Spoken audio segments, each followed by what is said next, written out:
আসসালামু আলাইকুম সবাইকে। ঢেঁড়স ভাজি করার জন্য সব কিছু রেডি করে নিয়ে আসলাম। আমি ঢেঁড়সগুলো এরকম কুচি কুচি করে কেটে নিয়েছি, একটু মাঝারি সাইজ করে, একদম ছোট ছোট না আবার অনেক বড় বড় না, মাঝারি সাইজ করে কেটে নিয়েছি। এটা সুন্দর মতো সিদ্ধ হয়ে যাবে। নিয়ে নিয়েছি অল্প একটু পেঁয়াজ এবং কাঁচামরিচ। চলুন কীভাবে মুচমুচে ঢেঁড়স ভাজি করতে হয় আমরা দেখে নিই। প্রথমে চুলায় কড়াই বসিয়ে নিলাম। কড়াইটা শুকিয়ে তারপর তেল দিয়ে নেব। কড়াইটা শুকিয়ে আসছে, এখন আমি অল্প করে একটু তেল ঢেলে নেব।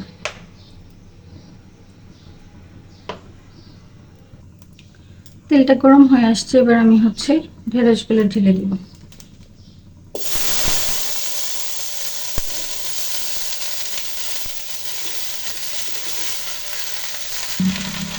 পেঁয়াজটা আমি ঢেঁড়সের উপরে দিয়ে দিচ্ছি,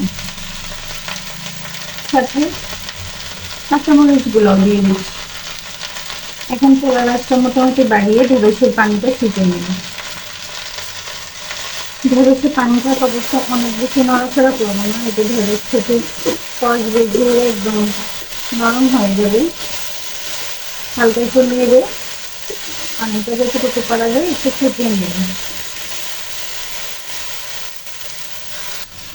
ঢেঁড়সে থাকা অতিরিক্ত পানি মোটামুটি শুকিয়ে আসছে, এখন আমি লবণ দিয়ে দিলাম। সামান্য একটু হলুদ গুঁড়া এবং খুবই অল্প পরিমাণে একটু ধনিয়া গুঁড়া। এখন ভালো মতো মিশিয়ে দিব।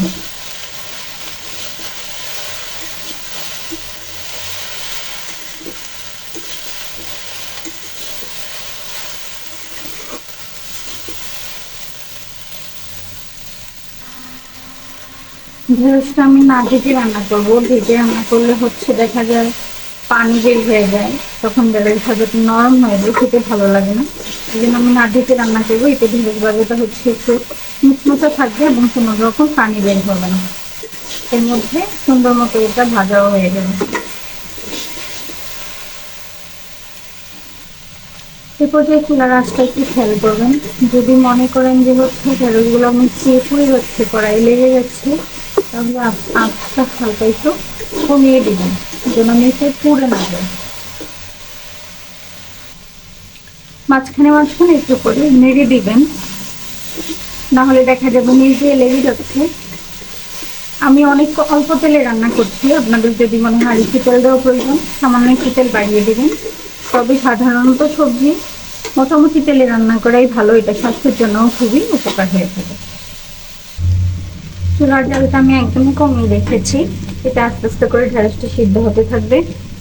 এভাবে 5 থেকে 6 মিনিটের মতো সময় নিয়ে ঢেঁড়সটা ভাজি করলে সুন্দর মতো পানিটা শুকিয়ে যাবে এবং ঢেঁড়সটা সিদ্ধ হয়ে মুচমুচে হয়ে আসবে।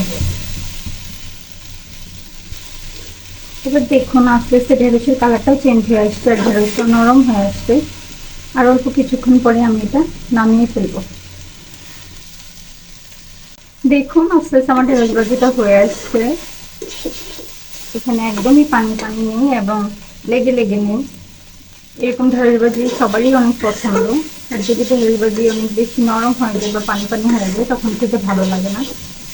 আপনারা চেষ্টা করবেন আমার মতো এরকম টিপস ইউজ করতে, যাতে ঢেঁড়স ভাজিটা একটু মুচমুচে হয়, পানি না থাকে। আমি এখন ভাজিটা সার্ভ করে নিব। এই তো তৈরি হয়ে গেল আমার ভীষণ মজাদার ঢেঁড়স ভাজি। এই ভাজিটা গরম ভাতের সাথে খেতে খুবই মজা। বাচ্চারাও এটা দিয়ে একদম পেট ভরে ভাত খেয়ে নেয়। আপনারা চেষ্টা করবেন এরকম করে ভাজিটা করতে। আমার রান্না যদি আপনাদের পছন্দ হয় ফলো দিয়ে পাশে থাকবেন। পুরো ভিডিওটি দেখার জন্য অনেক অনেক ধন্যবাদ।